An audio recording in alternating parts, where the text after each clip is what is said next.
Today we're going to talk about some more creatures in Spelljammer. Yeah, this video has been a bit of a while. I did get a bit overwhelmed with my Spelljammer content, but we're now going to be back on it. This is only going to be once or maybe twice a week, depending on how I feel about the subject, but they're only going to be short videos compared to the other ones I'm doing. The first creature I want to talk about is called a Bionoid. A Bionoid is only found in the Spelljammer campaign, and it's a chitinous bipedal humanoid insect with a glowing circular gem in their forehead, basically in the centre. Though their appearance strikes fear into those who view them, their demeanour belies their looks. They originated as living weapons during the Unhuman Wars, which we'll come to later. In their combat form, also called monster form, they're tall, muscular creatures with iridescent exoskeletons and hard claw-like blades from their forearms and their head. In addition to their compound eyes, they have 4 secondary eyes that can move independently and look like those of a chameleon, so they're pretty freaky looking. Their pebbly metallic looking muscle fibres are visible in their joints, so they're slightly see-through in certain places. In their humanoid form, Bionoids are thin, but quite muscled and quite tall. They have rather calm, even tempers, and they're quite meditative, and they move with great... They only move when they're required to. Useless gestures and movements are very rare, so you might see one like meditating a lot if they're not in the warm form. In combat, their true nature becomes apparent. They make slashing attacks with their forearm blades, and then they attack with their spiked fists.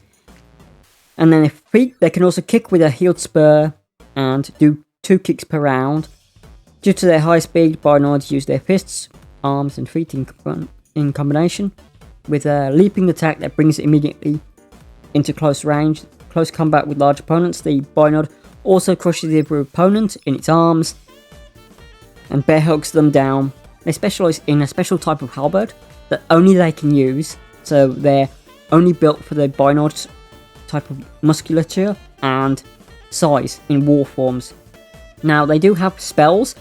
They use a spell very similar to a fireball, which basically what they do is they open their dorsal plates and it fires from it.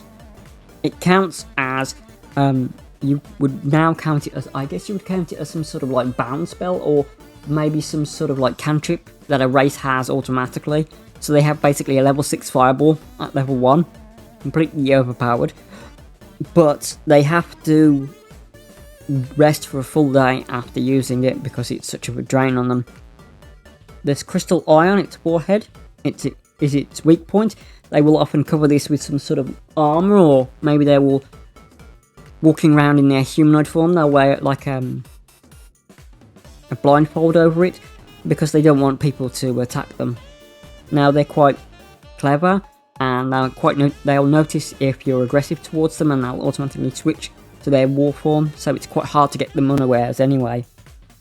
Now, they're originally made to be combat weapons, a lot like the Warforged in Eberron, and they were created as an organic fighting machine, less like the Warforged, who are basically golems with souls. After the wars, they were thrown away by Elves.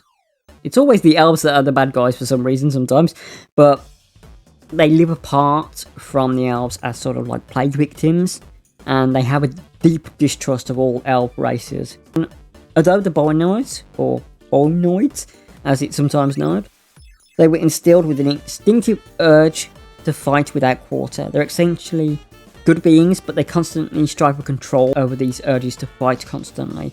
They basically make their living as mercenaries or bodyguards, so they can exercise these demons in a practical yet beneficial way to other races. Again, they're very distrusting of elves, and if you have an elf in a party, they are going to see it with a certain amount of distrust or hostility, and the elf will probably consider it an embarrassment and someone who they wish that wasn't there, basically. Now, they tend to live in large buildings so they can set up rooms to practice their physical combat, so they can exercise it away in practical methods. They will live as hermits sometimes, often being on an asteroid with a little house by itself. Bionoids or bonoids can sometimes organise themselves in little clans or family units, but usually this is only full-blooded descendants. Bonoids, so basically half bonoids or bionoids, are very rare, but must vow to avoid infecting residents of the other outside world. So, for example, they would live together. So, for example, if you had like a human, half bonoid child, it would make a vow to stay with its family, and they very rarely leave their like clans because they consider it very taboo to mix with other races, because they're engineered to be a weapon, and they would rather that not spread.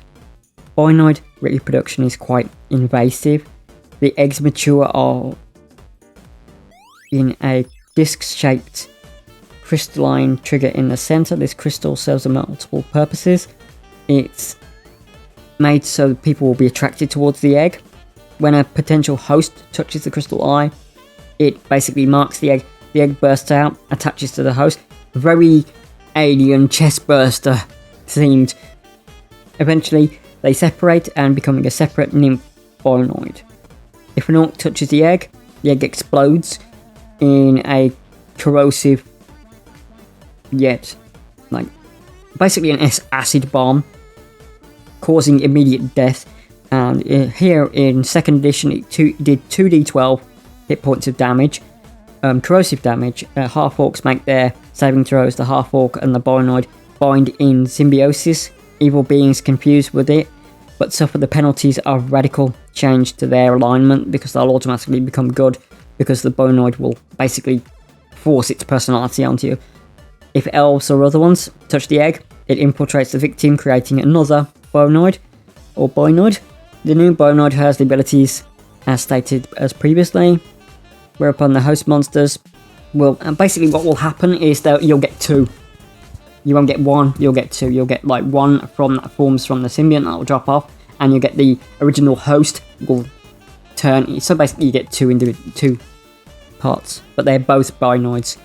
Now, when this happens, it gives you a natural armor class of 7, because it will warp into its monster form on the slightest provocation. So there we go. Now, saying that, the Crystal Eye armor class, again, second edition, is 0. It has 45 hit points basically, so it's counted as a separate hit point to the rest of the person or the rest of the monster, and is worth around 10,000 gold pieces. But woe betide the buyer, Crystal Eye is the essence of the original owner. If presented with a living body, the crystal reduces and restructures that body in the form of the original person who hosted the Crystal Eye, resulting in death for the purchaser. Very pleasant. So there we have the bonoids or bionoids. It is a very odd way of spelling it, so you can be pronounced either way.